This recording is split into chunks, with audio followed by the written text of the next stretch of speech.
Hello everybody and welcome. In this video I'm going to show you how to add your headphones JBL Tune 520 to the application.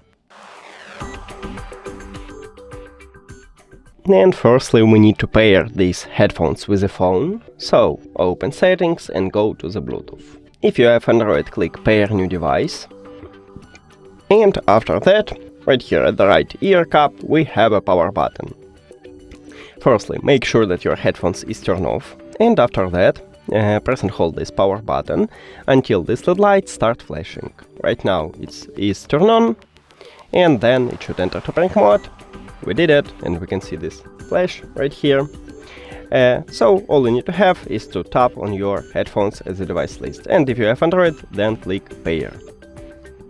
Now we can hide the settings and open the application. And as you can see, it automatically finds these headphones, so all you need to have is to click get started. And that's it. Thank you for watching this video. If you found it helpful, please consider subscribing to the channel and leave the like on the video. See you later!